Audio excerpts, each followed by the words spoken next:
Olá, nós somos o GastroPed Talks, o canal da gastropediatria da Unicamp.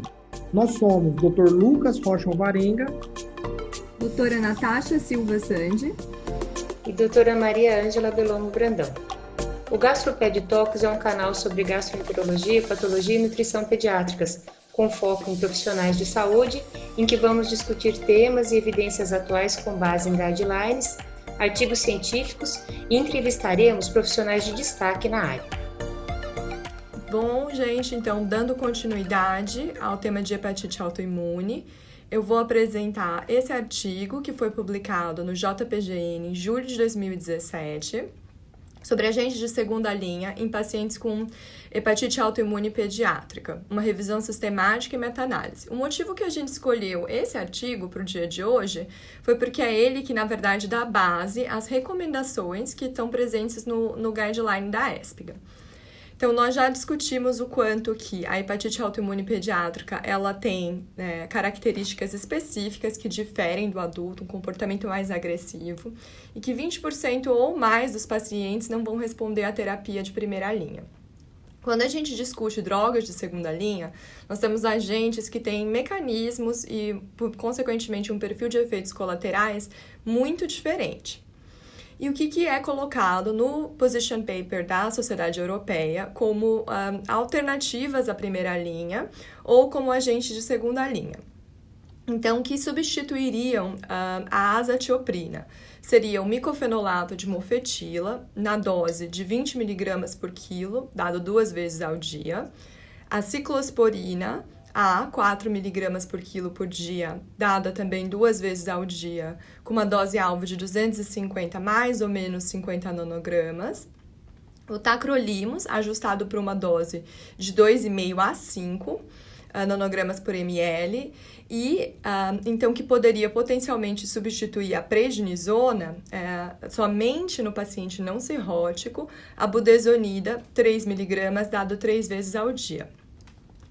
O rituximab, ele é reportado tanto na indução, em esquemas que seriam poupadores de corticoide, ou como agente de segunda ou terceira linha, mas ele é relativamente anedótico, vamos dizer assim, tem relatos de caso, um número muito pequeno.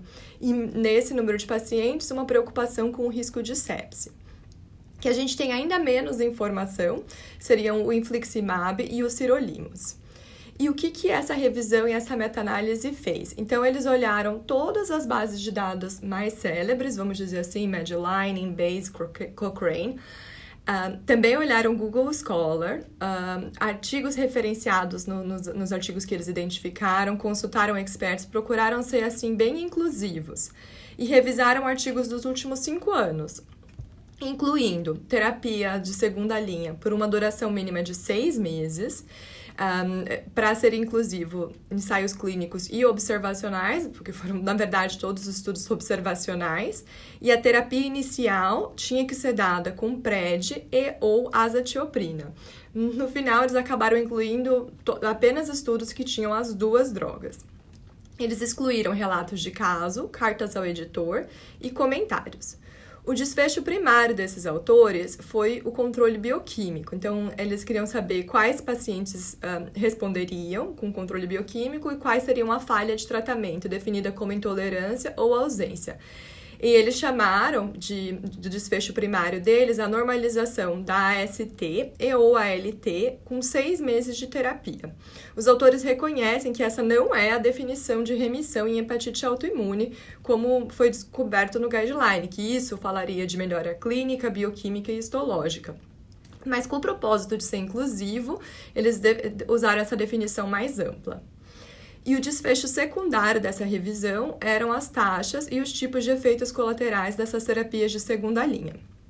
Então, as mais conhecidas, né? No micofenolato, leucopenia e diarreia. Para os inibidores da calcineurina, neurotoxicidade e os efeitos ditos cosméticos, né? Mas são efeitos graves. Para a budesonida, os tradicionais efeitos colaterais de corticoides, que a gente já conhece bem. E em relação ao rituximab, neutropenia, infecção, hipogama e reações à infusão. Então, como eles foram muito inclusivos, eles partiram de mais de 2.100 resumos inicialmente identificados, mas com muita duplicação entre as bases de dados. E aí, depois do screening, inicialmente com o resumo e depois com o texto completo, eles chegaram a 21 estudos na análise qualitativa e 15 estudos que foram incluídos na análise quantitativa propriamente dita, na meta-análise. Então, a tabela 1 desse artigo é a que resume esses esses 15 artigos que foram incluídos. Então, o que a gente vê é que tem realmente muito mais estudo com micofenolato e ciclosporina, com tacrolimus apenas 3 estudos, com budesonida, sirolimus e rituximab, eles incluíram 1 estudo de cada.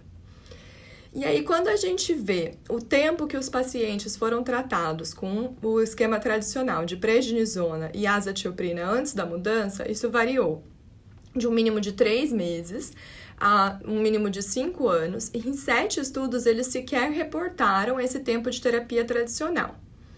Enquanto ao design dos estudos, então, apenas 3 estudos prospectivos e apenas 5 estudos multicêntricos. Os demais, como a gente já está acostumado, estudos retrospectivos e de uma única instituição. O N, a gente vê que é relativamente bastante baixo entre os diferentes artigos, então variou de 1 até o máximo de 18 pacientes incluídos, pacientes pediátricos. E na idade média, a gente vê que esses pacientes eram principalmente adolescentes, né? Poucos estudos em que a idade média é menor do que 10 anos. Apenas 1 estudo com hepatite autoimune do tipo 2 exclusivamente, 4 estudos incluíam os 2 tipos, e em 2 estudos sequer foi reportado que tipo de hepatite autoimune estava sendo tratado. Em relação ao tempo de follow-up, eles seguiram os pacientes por no mínimo 6 meses, que era o critério de inclusão, até um máximo de 15 anos. A gente falou que a definição de remissão era bioquímica, e eles vão reportar, então, todas as taxas de resposta, né? Com um numerador e um denominador bastante baixo, mas eu vou falar disso na parte da meta-análise. Então, o que eles acharam nessa revisão? Que a principal indicação para terapia de segunda linha em pediatria foi falha em atingir ou manter a remissão, mais do que a intolerância. E que a proporção estimada de resposta em 6 meses foi mais alta para a ciclosporina, intermediária para o tacrolimus, mas eles fazem um parênteses de que teve uma alta heterogeneidade dos estudos com tacrolimus e mais baixa para o micofenolato. Vamos olhar esses números e discutir esses números propriamente ditos. Então, na parte da meta-análise, a gente vê que foram incluídos 34 pacientes em uso de micofenolato, dos quais 13 responderam com uma taxa de resposta, então, de 38%. Tacrolimus foram apenas 4 pacientes incluídos. Então, 2 estudos de 2 pacientes. Em um estudo, 0 resposta. No outro estudo, os 2 pacientes responderam. Por isso que a eficácia reportada é de 50%, mas é completamente heterogêneo, certo? 0 ou 100%. Então, os autores fazem a ressalva de que, pela heterogeneidade, a gente não pode realmente concluir que isso seria um dado real do tacrolimus. E, por fim, a ciclosporina, que tem 4 estudos, 12 pacientes e 15 pacientes, dos quais 12 responderam. Então, uma taxa de resposta de 83%.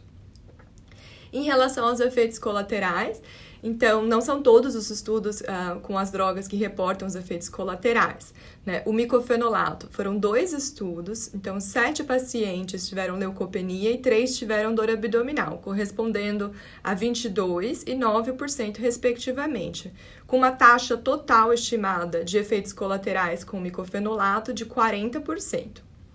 Em relação ao tacrolimus, 2 estudos, reportada cefaleia em 6 pacientes, infecções oportunistas em 2, então 27% e 9%, com uma taxa total de efeitos colaterais estimada em 42%. Então, os efeitos colaterais do tacrolimus, de certa forma, na taxa total, comparáveis ao do micofenolato. Já a ciclosporina teve uma taxa total de efeito colateral bastante mais elevada, então 3 estudos, Os efeitos colaterais ditos cosméticos, hipertricose em 25% dos pacientes, 25 pacientes, 44%, hiperplasia gengival, 37%. Então, lembrando que esses são efeitos, quando a gente diz cosméticos, né, mas são bastante significativos e que podem realmente prejudicar a qualidade de vida do paciente. Teve taxa também de redução da taxa de filtração glomerular em 3 pacientes, ou 7%, cefaleia em 2, ou 5%, e tremor e hipertensão, 1 paciente cada. Então, a taxa total da ciclosporina é 78%, bem acima da faixa dos 40% com micofenolato e com tacrolimus. Da budesonida, foi apenas um estudo que não reportou nenhum efeito colateral. Então, o que os autores discutem? Que a gente já conhece bastante os efeitos colaterais da ciclosporina da experiência com os transplantados renais. E naquela coorte, na verdade, o que está reportado é de 88% até 100% desses efeitos cosméticos importantes, né? E que a ciclosporina, ela tem sim um índice terapêutico muito estreito em relação à nefro e à neurotoxicidade. Né, um índice que acaba sendo mais estreito do que o do tacrolimus. O micofenolato teve, então, 38% de resposta bioquímica em 6 meses, que os autores chamam de modesto, porém eles defendem esse como terapia primária de segunda linha por causa do perfil de segurança dessa medicação. Eles reconhecem que seria bastante importante a gente saber quem desses pacientes que foram reportados nos estudos eram cirróticos e que a gente está com um número muito limitado de hepatite autoimune do tipo 2. Então, o que o guideline da ESPGHAN comenta baseado nesse estudo? Essa é a referência citada no guideline da ESPGHAN, que a meta-análise incluiu estudos pequenos e anedóticos de segunda linha, sugerindo que os inibidores de calcineurina têm realmente uma resposta mais alta aos 6 meses, mas também tem mais efeito colateral. E que o micofenolato foi a segunda classe, né, o segundo agente mais efetivo, com menos efeitos colaterais menos importantes, apoiando a noção que essa droga deve ser o agente primário de segunda linha na hepatite autoimune. E somente se houver ausência de resposta ou intolerância ao micofenolato, o uso de inibidores de calcineurina deve ser considerado. Era essa a parte do artigo que a gente escolheu hoje. Porém, antes de encerrar oficialmente, eu não queria deixar de destacar 3 artigos nacionais recentemente publicados, mesmo que eu vou falar muito rapidinho de cada um deles. Então, primeiro, o artigo Hepatite Autoimune e a sobreposição de hepatite autoimune e colangite esclerosante, marcadores de imunofenótipo na criança e no adolescente. Então, esse artigo foi publicado pelo grupo de Minas Gerais, da UFMG, em fevereiro de 2018. Esses autores fizeram um trabalho muito elegante, com 39 pacientes, realizaram citometria de fluxo, mas fizeram também um grupo controle e demonstraram uma persistente ativação das células do sistema imune, mesmo para os pacientes que respondem clínica e laboratorialmente. Tem um aumento, então, do número total de células TCD4. Além disso, tem uma expressão diferencial de receptores nas células TCD4 e TCD8 nas diferentes entidades de doença autoimune hepática. Então, outro artigo é Hepatite autoimune em crianças e adolescentes, efeito na qualidade de vida. Então, foi o trabalho do grupo de Brasília, publicado em junho de 2018, também no JPGN. Então, o grupo de Brasília quantificou o impacto na qualidade de vida em crianças e adolescentes com hepatite autoimune. Fizeram um trabalho em 43 pacientes, usaram uma ferramenta de medir qualidade de vida em pediatria que já é bem conhecida e bem discutida, e viram que os nossos pacientes têm scores mais baixos no domínio escolar, emocional e psicossocial. E que, sobretudo, ter sintomas, ter doença extrahepática e não gostar de tomar medicação afetaram bastante de forma negativa o domínio psicossocial. E, finalmente, mas absolutamente não menos importante, pelo contrário, um baita estudo publicado no Jornal de Pediatria agora, em julho e agosto de 2019, o artigo Hepatite Autoimune em 828 crianças e adolescentes brasileiros, os achados clínicos e laboratoriais, o perfil histológico, tratamento e desfechos. Acho que tem tudo a ver com a nossa discussão de hoje, de como a gente precisa realmente também aprender a epidemiologia dos nossos pacientes. Então, o que os autores, que reuniu assim uma real força-tarefa de autoridades em hepatite autoimune pelo Brasil afora, a gente viu que aproximadamente 90% dos nossos pacientes têm hepatite autoimune tipo 1 e 10% do tipo 2, o que é compatível com o que é descrito na literatura. A idade de início, respectivamente, de 9 anos e 3 meses e 4 anos e 7 meses, e que 3,6% dos pacientes com hepatite autoimune do tipo 1 se apresentam com insuficiência hepática fulminante, esse número é maior no tipo 2, 10,6%. Quase 1/5 dos nossos pacientes já se apresentam com cirrose e a remissão bioquímica atingida nessa coorte foi de 76%, lembrando que tem um viés aí do centro terciário, né? Então, realmente são pacientes mais graves. Quase 5% desses pacientes foram submetidos a transplante hepático e a mortalidade ficou em torno de 7%.